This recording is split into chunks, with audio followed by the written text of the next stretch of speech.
আসসালাম স্যার। হ্যাঁ, আসসালামু আলাইকুম। স্যার কেমন আছেন স্যার? আছি আলহামদুলিল্লাহ, আপনি কেমন? স্যার ভালো আছি স্যার। আমি আপনাকে একটু আগেও বলেছিলাম জি স্যার। এখানে একটা সমস্যা হচ্ছে, হয়তো আপনার অফিসটা একটু বুঝতেছে না। ইউ সি, নর্মালি আমরা যখন ওয়ার্ক পারমিটটা দেই, জি স্যার। ওয়ার্ক পারমিট বিডা থেকে যখন আমরা রেকমেন্ড করি, জি স্যার। তো এনএসআই এর মেন জবটা হইলো to look at it from a security angle, G sir. that whether these people have any security risk or not, and আপনারা আপনার ক্লিয়ারেন্স দেন। ট্রেডিশনালি এটাই হয়ে এসছে। জি স্যার। আর আমরা করতেছি কি, আমাদের একটা লেড আউট পলিসি না থাকলেও আমাদের থার্ড পার্টি যারা অনেক জায়গা হয় কি, স্পেশালি আপনার সফটওয়্যার কোম্পানিগুলিতে, জি স্যার। তারা এখানে কন্ট্রাক্ট, গভর্নমেন্টের কন্ট্রাক্ট, অন্য কন্ট্রাক্ট পায়, তারা কিন্তু as workers they bring in not direct work permit people হিসাবে, they bring in as contract workers. Sir sir. তো একটা কোম্পানি আপনার সাথে বোধহয় দেখা করেছিল, আমি আপনি টাইম দিলে she will meet you again. হ্যাঁ স্যার, আসছিল স্যার। হ্যাঁ, আসছিল স্যার। তো ওটা আবার আপনি বলেছিলেন আমরা রিভিউ করে পাঠাইতে, আমি হোম মিনিস্টারকে বলে আপনাদের কাছে রিভিউতে পাঠাই দিয়েছিলাম। জি স্যার। ওটা আপনারা আবার না করে দিয়েছেন। জি স্যার। আপনারা করেছেন না অন দ্য গ্রাউন্ড দ্যাট বিডার কোনো পলিসি নাই এটার ব্যাপারে। ওটা তো আপনাদের দেখার ব্যাপার না, পলিসি আমার আছে কিনা, that is not, you see whether the security clearance আছে কিনা, whether they are security or not secure, ওটা তো আমার ওয়ার্ক, আমি হোম মিনিস্ট্রির সাথে বিডা বুঝবে। স্যার ঠিক আছে স্যার। এখন স্যার আমি দু একটা আসপেক্ট একটু আপনাকে বলি। হ্যাঁ, যেই লোকটা ভাড়া দেখাচ্ছে 30,000 টাকা, বাট সে 3 লাখ টাকার বাসায় থাকতেছে, so he is not paying tax because he is showing 30,000 টাকা হাউস রেন্ট। 2,30,000 টাকার যে বাকি যে 3 লাখ টাকা যে বাসা থাকতেছে, যেটার জন্য এডিশনালি সরকারকে পে করার কথা, সে তো সেটা করছে না স্যার। তো এটা দেখার দায়িত্বটা কার? যে লোক, হ্যাঁ স্যার, এখন যে লোকের বেতন হচ্ছে অরিজিনালি 10 লাখ টাকা, সে দেখাচ্ছে 2 লাখ টাকা, বাকি 8 লাখ টাকার উপর ট্যাক্স ফাঁকি দিচ্ছে। এটা দেখার দায়িত্বটা হলো এনবিআর। এনবিআর ধরবে, তো এনবিআর তো ধরতেছে, এটা তো এনবিআর যে ইন্টেলিজেন্স আছে তারা ধরতেছে। না, ধরছে, অনেকগুলিকে ধরেছে, অনেকগুলিকে ধরছে, এয়ারপোর্টে আমরা আটকাই দিতেছি। স্যার, যেই লোক আগে আসছে সে 8 লাখ টাকা বেতনে ছিল, এখন সে 2 লাখ টাকা বেতনে এখানে চাকরি করতেছে। তো বিদেশিরা এত দেশপ্রেমিক তো হয়ে যায় না যে আমার দেশে 8 লাখ টাকা বেতন ছিল 2 লাখ টাকা কাজ করবে। সুতরাং আমাদেরকে তো এগুলো যখন অবজেকশন দিয়েছি, তখন সে তার বেতন আবার বাড়ায় 6 লাখ টাকা করেছে স্যার। তো সাম পয়েন্ট ওটা ঠিক আছে না, এট সাম পয়েন্ট এটা তাহলে আমরা বসি, let us sit down with NBR, everybody আমরা বসি, কিন্তু point is this responsibility basically is NBR.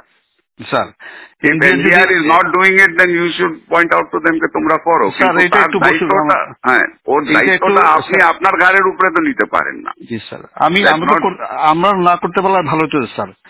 তবে এই প্রসেসে আমরা সরকারের রেভিনিউ আনে বড় একটা অংশ রেখেছি। না, এটা ঠিক আছে, এটা আমরা একটা তাহলে মিটিং করি, আমরা আপনারা মিটিং করি, কিন্তু এই কেসে তো this is not the case. এই কেসে স্যার একটা কোম্পানি যখন একটা লোক আনে, তখন তার একটা বেতন ধরে যে তার এত টাকা বেতন, এত টাকা ধরে করবে, সেই হিসাবে যদি আবার থার্ড পার্টিকে দিয়ে দেয়, তাহলে এটাকে বিডা একটা পলিসিতে আমাদের দিয়ে দিক যে না, ইচ্ছা করলে সে আমি 2,000 টাকা, আমরা we have been giving this for a long time. হ্যাঁ, আপনি তো আমাকে সিকিউরিটি ক্লিয়ারেন্স দিবেন জুবের স্যার। আপনি এখন যদি পলিসি ম্যাটারে যদি NSI is going to say you have to dictate policy to me, then তো it is going to be very difficult. Sir এটা একটু বলা উচিত স্যার। তাহলে আমরা সিকিউরিটি ক্লিয়ারেন্সটা তাকে, সে যে বিদেশ থেকে যখন আসবে তাকে সিকিউরিটি ক্লিয়ারেন্সটা তাহলে আমরা না দিই, আমাদের কাছে না নিল, আমাদের কাজটা খুব কমে গেল স্যার। আমরা কাজ আপনার এখন যে হোয়াট ইজ ইয়োর টিওআর, আপনার থেকে যে সিকিউরিটি ক্লিয়ারেন্সের জন্য আসে, হ্যাঁ, এতদিন তো এটা তো অনেক দিন থেকে করে আসতেছে। হোয়াট ইজ ইয়োর আপনার টার্মস অফ রেফারেন্সটা কি? আমরা এটার ভিতর দেখি যে সে সরকারের মানে প্রথম কথা হচ্ছে যে সিকিউরিটি পার্সপেক্টিভ থেকে তার এমনি তার কোনো নিরাপত্তা হুমকি না। 2 নম্বর হচ্ছে যে কোনো ব্ল্যাকলিস্টে আছে কিনা। জি স্যার। 2 নম্বর হচ্ছে ইকোনমিক সিকিউরিটি পার্সপেক্টিভে সে সরকারের ফাঁকিটাকে দিয়ে কোনো জায়গা থেকে সরকারের ক্ষতি করছে কিনা এটাও আমরা দেখি স্যার। এখন আমরা যদি বলে, সরকার যদি বলে না এটা দেখার দরকার নেই, আমরা ক্লিয়ারেন্স করতেও রাজি নেই স্যার, আমাদেরকে অনেক ইম্পর্টেন্ট কাজ আছে। কিন্তু যখন একটা লোক ফাঁকি দিয়ে, যার বেতন 10 লাখ টাকা, সে 2 লাখ টাকা বেতন দেখায় বিদায়ের সাথে হাত মিলায়া সে যখন সরকারকে ফাঁকি দিচ্ছে, তখন কেউ না কেউ তো দায়িত্বটা নিতে হবে স্যার।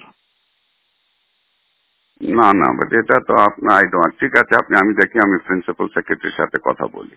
জি স্যার, আমার যতদূর মনে হয় দিস ইজ নট, এতদিন তো ছিল না, এটা তো নতুন, আপনি ডিজি হয়ে এই প্রবলেমটা আসছে।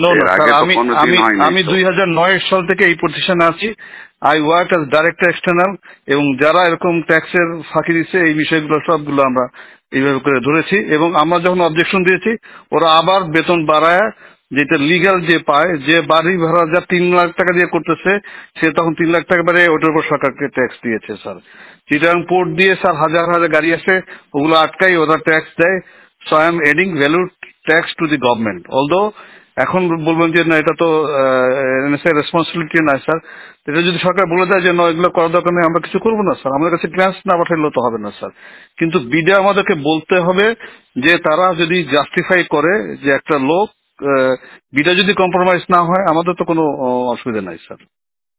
আমাদেরকে একটু ক্লিয়ারলি বলে দিক স্যার যে একজনের জন্য নিয়ে এসে আরেকজনকে দিতে পারবে, বা 2-3 হাত ঘুরে এসে লোক কাজ করতে পারবে, আমাদের কোনো অসুবিধা নাই স্যার। একটা মিটিং হলে ভালো হয় স্যার, আমাদের জন্য সুবিধা হয় স্যার। আমি দেখি, আমি একটা মিটিং এর ব্যবস্থা করি, আমি প্রিন্সিপাল সেক্রেটারির সাথে কথা বলি। এটা একটা we need to get A clear guidance on this. এবং আমি স্যার 2009-12 বছর এই পজিশনে চাকরি করতেছি, এবং এইভাবে আমরা কিন্তু ক্লিয়ারেন্স মানে যেগুলোতে কম হয় না আমি অবজেকশন দিয়ে আসতেছি কিন্তু। এবং এই প্রতিষ্ঠানটা একটু ম্যানিপুলেশন বেশি চেষ্টা করতেছে, এবং বাট আমরা এরকম কেস খুব রেয়ার পেয়েছি, যারা একজনের জন্য নিয়ে এসে, আমি নিয়ে আসলাম একজনকে বিদেশ থেকে, এসে আবার আর এক কোম্পানিকে দিলাম, এই কেস প্রথম আমরা পেয়েছি। বিডা আমাদেরকে বলে দিক যে এইটাতে কোনো অসুবিধা নাই, আমরা সদস্য দিয়ে দেবো, বিডাও ক্লিয়ারলি বলে না স্যার। আর আপনাকে একটু জানাচ্ছি, BIDA is a compromise organisation sir, মানে ন্যাশনাল ইন্টারেস্টে শুনেন, আপনার NBR is also compromise organisation. Exactly sir, exactly. আপনার civil aviation is a compromise organisation. আপনার সব থেকে বড় কম্প্রোমাইজ অর্গানাইজেশন ইজ দুদক। জি স্যার। আচ্ছা, আর আপনার অর্গানাইজেশনও কম্প্রোমাইজ আছে স্যার? এখানে তো আমার বাংলারই আছে স্যার। আপনারও তো কম্প্রোমাইজ আছে। আপনার লোক যখন নিচে যায় ক্লিয়ারেন্সের জন্য, ব্যাংকের যে ডাইরেক্টরের জন্য আপনার থেকে ক্লিয়ারেন্স নেয়, আপনি যে জুনিয়র অফিসারকে আপনার গ্রামে গঞ্জে পাঠান আমার সম্বন্ধে খোঁজ নিতে, তো সেও কম্প্রোমাইজ আছে ওখানে। বাংলাদেশে কোন জায়গা কম্প্রোমাইজ না? সবাই মিলে একটু ভালো করার চেষ্টা করতেছি। সেটা করেন, কিন্তু ডোন্ট সে দ্যাট কম্প্রোমাইজ আপনার অর্গানাইজেশনটাও is compromise. I can give you examples where your people have gone and to give a clearance certificate, how much money they have charged. Sir এটা আছে স্যার, আমি অস্বীকার করছি না স্যার। তাহলে আপনি বলছেন বিডা ইজ কম্প্রোমাইজ, সবাই কম্প্রোমাইজ আছে। আর don't tell me BIDA is compromise, you are also compromise. Sir you want examples, I can give you example. Sir আমাদের টিআর থেকে এটা বের করতে দিলে আমরা উই আর হ্যাপি, আমরা ক্লিয়ারেন্স ঠিক আছে। আমি let me talk to principal secretary. I'll have a meeting to find out exactly where we are. এটা তো we have to understand it. Yes sir. Sir, thank you sir. Assalamu alaikum sir.